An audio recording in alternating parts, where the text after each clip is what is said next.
Today I'm going to be reading to you Vidia and the Fairy Crown. I hope you enjoy this book. This is a really good book. It's one of my favorite books. Let's get started. Vidia and the Fairy Crown.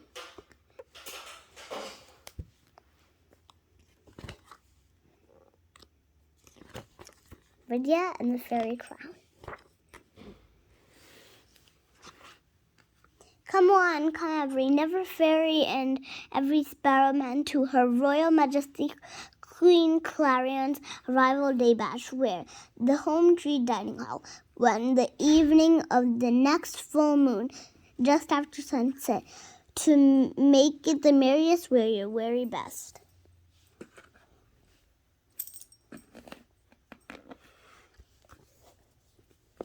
Every pharaoh and every sparrowman, every fairy and sparrowman in Pixie Hollow had received an invitation. It was going to be the biggest celebration Pixie Hollow had seen in a long time. On the day of the party, the home tree was abuzz with activity. The Never Fairies went all getting ready to celebrate the arrival day of their beloved Queen Clarion, whose nickname was Reeve.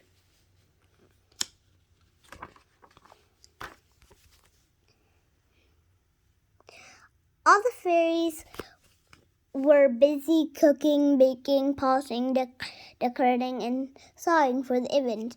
Well, all the fairies except for Vidia, yeah. She wouldn't be caught dead helping out with the party. Her relationship with Queen Reeve was complicated. Are you even coming to the party tonight? Tinkerbell asked Vidia. Of course not, dear. Vidia paused. Oh, unless you need someone to fly in and snatch that gaudy crown of mighty Queen Reeve's head, she said. Tinker and Bonnie looked at each other and shook their heads.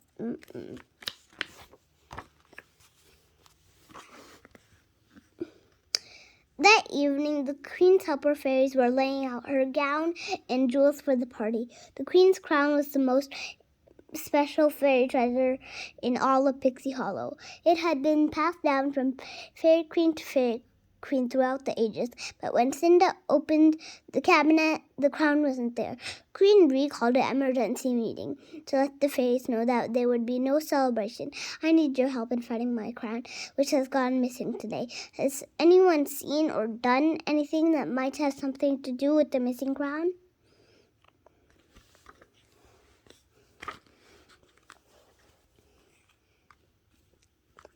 Vidia said she was planning to fly into Queen Reeve's party and snatch the crown off her head, Tink chimed in.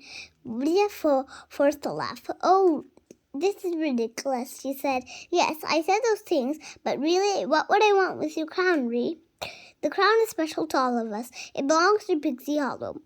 If we should find that anyone here has taken it, the only fitting punishment for such a crime is lifetime banishment from Pixie Hollow. We'll hold a hearing the day after tomorrow. Vidia, you will have the chances to speak to the charges against you.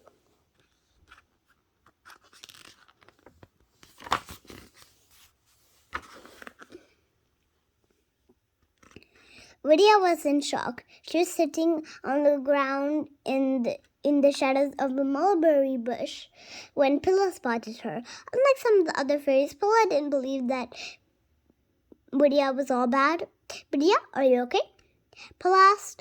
Vidia, wait, Pilla, wait. Save your pity, sweetheart. Do you think I'm worried? What do I care if I'm banned from Pixie Hollow? I can stand the place.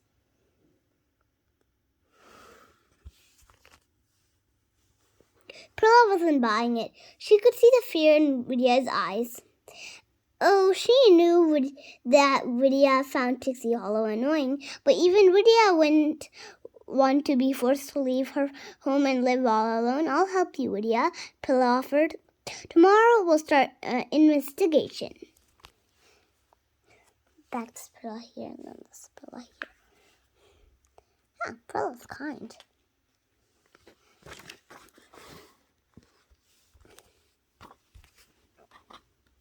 Vidia and Prilla met after breakfast the next morning. Come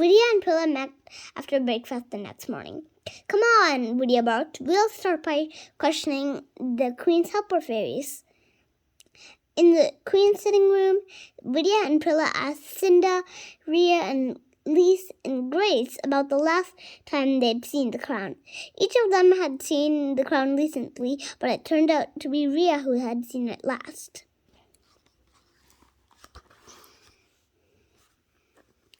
I took the crown out and started to clean it for the party. But then I noticed that there was a small dent in the metal, so I took it up to the crown repair workshop to have it fixed, she explained. I see, Vidia replied, and he brought it back? Rhea nodded confidently. Yes, she said. Then her brow wrinkled. I think so. Well, actually, I don't know for sure. Rhea zipped toward the door. Come on, Prilla, we have a crown room hair spatter man to visit.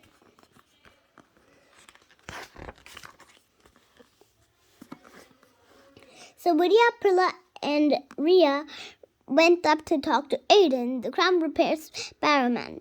But Aiden said he hadn't seen the crown. Rhea, when you came in yesterday, I just finished doing some of my work with my gemstone drill. It works well, but it makes a terrible racket, so I use these, he explained, pulling down Leon's fluff ear plugs out of his pocket. But whether you heard me or not, I did leave the crown here. It was in its black velvet carrying pouch. I put it right here, she said, and pointed to a spot on the table. The fairies looked around the workshop, but there was no crown or velvet pouch to be found. Prilla sighed. Aiden, did anyone else come into your workshop yesterday? Yes, Troy came by, he replied. Prilla gasped. Rhea groaned. Vidia pursed her lips and shook her head. Troy was a scrap metal recovery fairy. He picked up scrap metal and melted it down to recycle.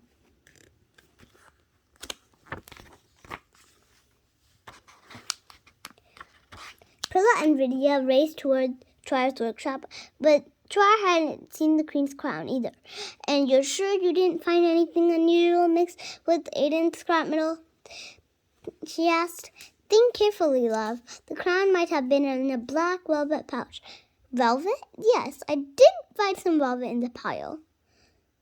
I didn't feel anything inside it, so I tossed it down the laundry chute with my outdoor laundry, Troy said.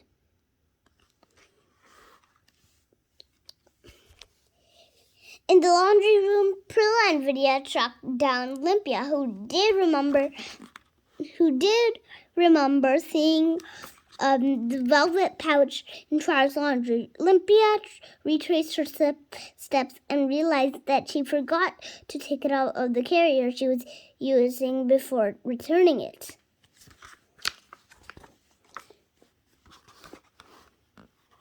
It turned out that the carriers were sent up to the celebration step fairies with the tablecloth things for the party. We're hot on the trip, Pearl said encouragingly. Vidia headed up to the tea room. Pearl's stomach growled, so she helped herself to a strawberry angel food cupcake, while Vidia asked Nora she had seen a black velvet pouch. You mean the velvet pouch with a crown inside it? She replied. Wow, that's really good.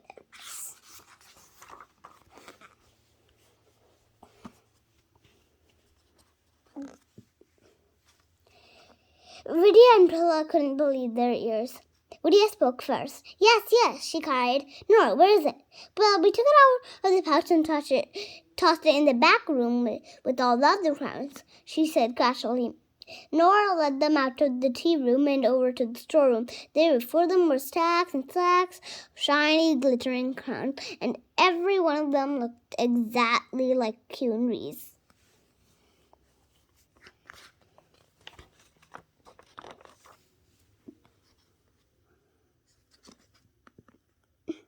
They look good, almost real, don't they? For the arrival day party, Dupe made it to look just like Queen Bee's real crown, so each fairy could wear it during the party.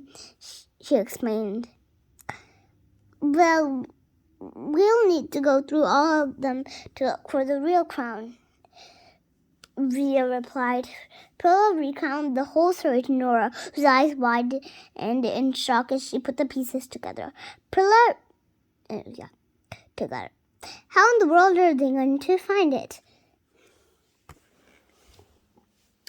Thanks to fairy dust, the fake crowns were exactly like the real crown in every way except one.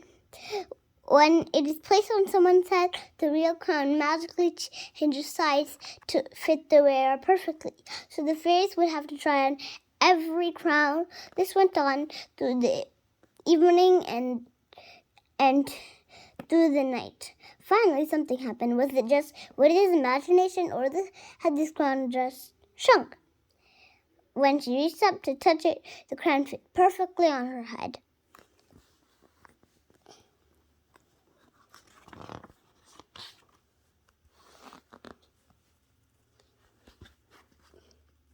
In the courtyard of the home tree, Queen Bee started the hearing. Let us all listen with open hearts and open minds to whatever Vidia says. Well, Vidia said in a loud, clear voice, I don't have anything to say, but I think this should speak for itself. She took one hand from behind her back and held the crown out to the Queen. But if it's all right with you, my dear Queen, I would like to call some others to say a few words. And so Vidia, Eden, Tri, Olympia, and Nora and Dupe each told their part in the crown's long and eventful journey all over the home tree. Well, said Queen Bee, I think that clears the matter up. But yeah, we all owe you an apology. We also owe you our thanks. You worked hard to find the crown. And return it safely. To celebrate, I would like to reschedule the party. Will you be our guest of honor? The Queen asked. Vidia smiled. Really, you flatter me. But frankly, I'd rather go on another goose chase around the home tree than come through to any party of yours. She smiled and took off into the air. The crowd gasped at Vidia's rudeness, but then Vidia had never been one to mince words.